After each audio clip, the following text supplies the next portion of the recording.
আমার নামে কোথাও সন্ত্রাস, চাঁদাবাজ, দখলবাজ, দরবার কারবার কোনো কিছু করে টাকা খাওয়া, পয়সা খাওয়া, জাগার ব্যবসা করে জায়গা দখল করা, কোনো সরকারি জায়গা লিজ নেওয়া, সরকারকে ঠকানোর মতো কোনো কাজ করা আমার এই ৩৫ বছর রাজনীতির জীবনে ঘটনা নাই। টাকা আপনাদের সেবা আমি দিতে অসুবিধার কোথায়? তাহলে আমার এই জীবন আমি মনে করি আমি লাকসাম পৌরবাসীর কাছে আমি উৎসর্গ করলাম।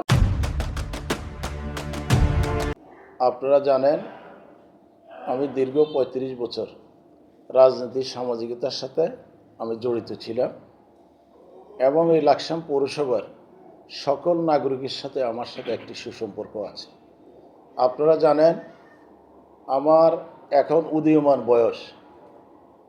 এই ৩৫ বছর রাজনৈতিক জীবনে আমার নামে কোথাও সন্ত্রাস, চাঁদাবাজ, দখলবাজ, কোথাও দরবার কারবার কোনো কিছু করে টাকা খাওয়া, পয়সা খাওয়া, জাগার ব্যবসা করে জায়গা দখল করা, কোনো সরকারি জায়গা লিজ নেওয়া, সরকারকে ঠকানোর মতো কোনো কাজ করা আমার এই ৩৫ বছর রাজনীতির জীবনে আমার কোথাও ঘটনা নাই। ইনশাল্লাহ আপনারা জানেন আমি আমাদের এমপি মহোদয় আবুল কালাম সাহেবের সাথে দীর্ঘদিন ছিলাম। আমি দেখেছি মানুষ সৎ এবং আদর্শবান থাকলে মানুষ কোথায় গিয়ে পৌঁছতে পারে, সেটা আমার জীবনের একটি শিক্ষা হয়েছে আমাদের এমপি মহোদয়ের সাথে থেকে। আজকে উনি জানেন উনি বাংলাদেশের একজন প্রতিষ্ঠিত ব্যবসায়ী। আমি দেখেছি ওনার যে সততা এবং আদর্শ, আমি সে সততা আদর্শকে বুকে ধারণ করে আমি লাকসাম পৌরবাসীর খেদমত করতে চাই।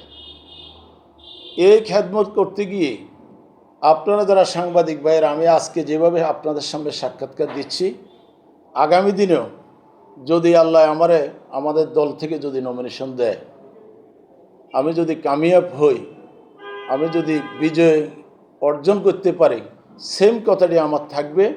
আমার থেকে কোথাও সন্ত্রাসী, চাঁদাবাজি, দখলবাজি এই ধরনের কর্মকাণ্ড, আমি তো নিজে এখান থেকে দূরে, এই লাকসাম পৌরসভায় কোথাও চাঁদাবাজ, দখলবাজের কোনো স্থান থাকবে না।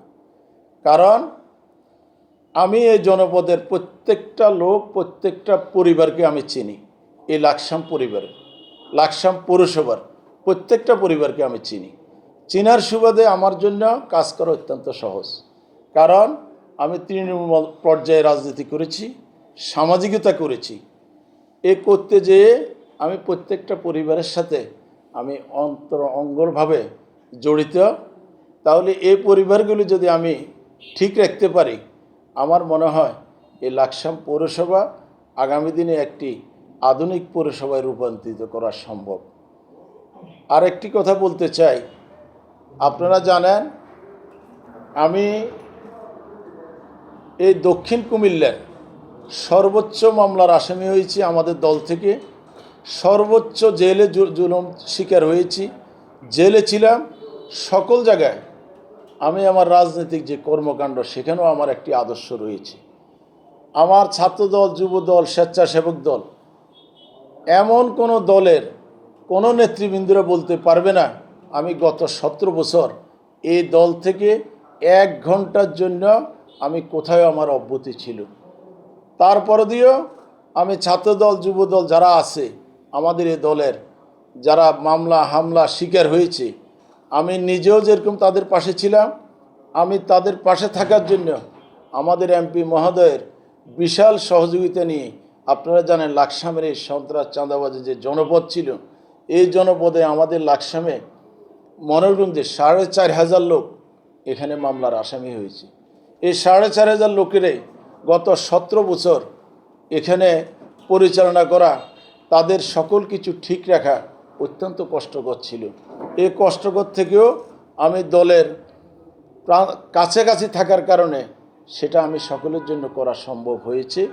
ইনশাল্লাহ আগামী দিনেও যদি আমাদের দল যদি নমিনেশন দেয়, ইনশাল্লাহ আমি সকলের কাছে ওয়াদাবদ্ধ যে আমাদের দল আমাকে যেভাবে সিদ্ধান্ত দিবে, যেভাবে লাকসাম পৌরসভাকে চালানোর জন্য যে অক্ষর আমাকে শিখিয়ে দিবে, আমি ওই অক্ষর থেকে একটি বাক্য আমি অন্য কোথাও যাব না, কারণ আমি দলের একজন আদর্শবান ব্যক্তি, আদর্শবান লোক।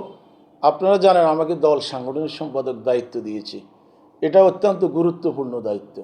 এটা যারা রাজনীতি করে, যারা রাজনীতির সাথে অন্তরঙ্গভাবে জড়িত, তারা জানে সাংগঠনিক সম্পাদক একটি অত্যন্ত গুরুত্বপূর্ণ পদ। কারণ এ পদে থেকে আপনি দলকে যেভাবে সুসংগঠিত করতে পারবেন, এটা অন্য কোথাও অন্য কোনো পদ থেকে দলকে সুসংগঠিত করা সম্ভব নয়।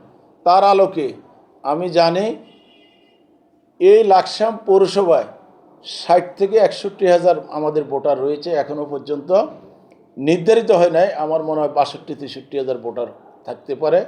আমি দলমত নির্বিশেষে একটি কথা লাকসাম পৌরসভার সব পৌরবাসীকে বলতে চাই, আপনাদের আগামী দিনের এই আধুনিক পৌরসভা, কারণ টাকা আপনাদের, সেবা আমি দিতে অসুবিধার কোথায়?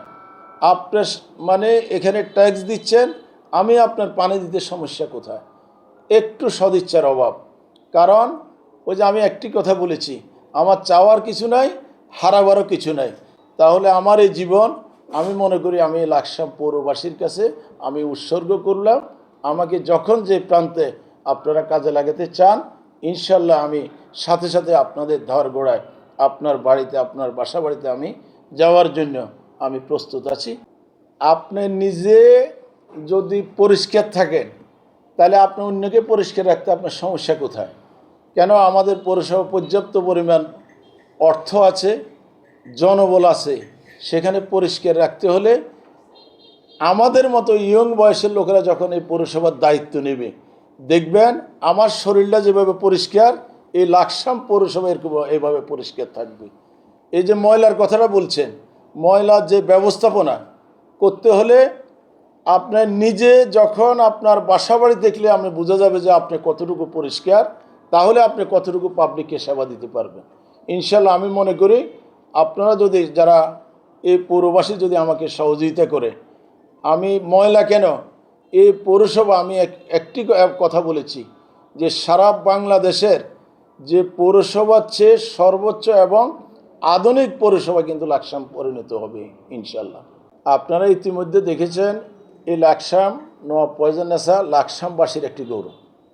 আমি মনে করি এই গৌরব উজ্জ্বল রক্ষার্থে আমি কেন এই পৌরসভার সকল নাগরিক প্রস্তুত, যখন যেখানে এই নওয়াব পয়জননেসার জায়গা বেদখল হবে, আমি আশা করি এই পৌরবাসী আমাদের কথার সাথে একমত হয়ে ওই দখলদার ওদেরকে উচ্ছেদ করার জন্য, এটা কোনো ঘটনায় নয়।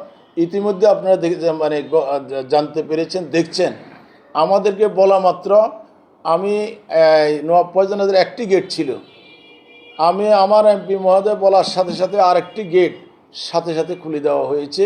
ওই যে বললাম না, কাজ করলে সদিচ্ছা। আমাদের একটি কথা বলছে, আমাদের চাওয়া পাওয়ার কোনো জিনিস নেই, আমরা চাই এই নাগরিকের সেবা করার জন্য। সবাইকে ধন্যবাদ। আসসালামু আলাইকুম।